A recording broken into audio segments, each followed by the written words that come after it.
Welcome back to Push Culture News. To kick off our product segment this month, we have the long-awaited Pro Model V2s from Paris Trucks. This classic Americana design showcases some of Cody Noble's favorite things, like brass knuckles, mystery moonshine, and doobies. Church. Matt Kay's design is reflective of this Quebecer's recent relocation to Hawaii. I don't think he and Cody go to the same church, though. Believe it or not, the Matt Kay Pro model will actually give you the confidence to shun precision trucks and skate barefoot through the hills of Hawaii. Amanda Powell's design speaks of social awareness, oneness with nature, and a deeper understanding of marijuana. When it's time for a new set of trucks, consider supporting one of your favorite riders with a Paris V2 Pro model. Loaded has apparently been working on a new board called the Overland. Ever since Ethan took it to the downhill disco, the rumor mill has been astir. There's no official release date just yet, and we can't show you one, but to whet your appetite a little, here's Mr. Cochard himself to tell you more about Loaded's latest creation.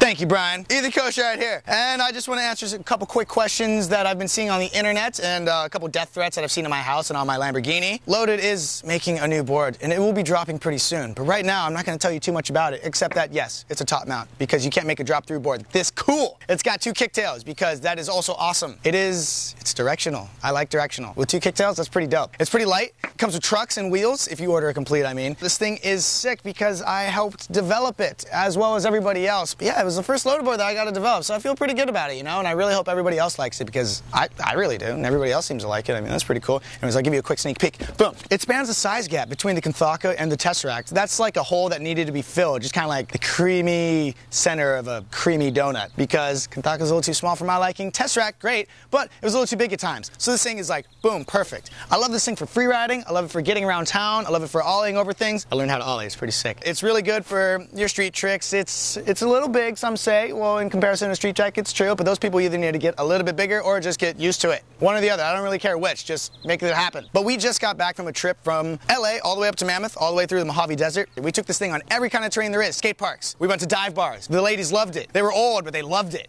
We skated caterpillar-covered roads going really, really fast. I mean, the caterpillars were slippery, but we were going so fast it didn't even really matter because they cooked up too quickly once we went sideways. It handled really well on all these kinds of terrain. So that makes me feel pretty good. I mean, someone got hurt, but it wasn't our fault. It was his fault. I mean, poor craftsman blames his tool, so you can't blame this board.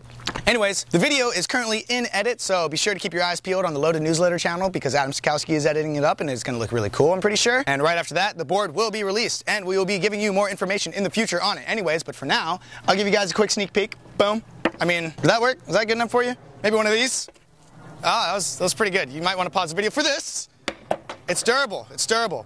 But anyways, back to you, Brian. Keep your eyes peeled for the new Loaded board. Woo! Thanks, Ethan. Now before we go, let's wrap with upcoming events. As previously mentioned, the Push Culture Family Picnic is Memorial Day weekend in Vermont, and we'd love to see you all there. But if you can't make it, there's surely something close to home in May. On the west coast of BC, Canada, Danger Bay and Jake's Rash festivities begin on May 18th in Pender Harbor. The following weekend is Uncle Lee's Britannia Classic on May 23rd in Squamish. In Mexico, the Monterreal Longboard Festival is kicking off on Tuesday, May 28th, and if you're in the middle of America, you'll be happy to know the Hummel Havoc Downhill Race is May 24th in Omaha, Nebraska, and the Giant Gnome Freeride is May 31st in Hudson, Wisconsin. For events in Europe, Australia, and South Africa, check freerides.org. For the Distance World, on May 25th, Robin McGurk is hosting the 10th annual P-Town Throwdown to benefit the Portland Food Bank. On May 31st, more than 35 of the world's most dedicated distance pushers will once again come together for the Chief Ladiga Skate Challenge.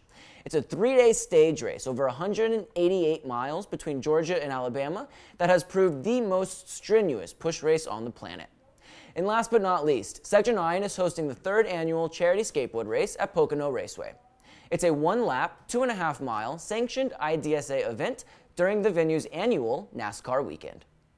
That's all for the April edition of the Push Culture News Desk. I'm Brian Davenport, signing off from the Longboard Loft in New York City. Be sure to subscribe to our channel at pushculturenews.com, follow us on the interwebs at PushCulture, and stay up to date so we can keep you informed.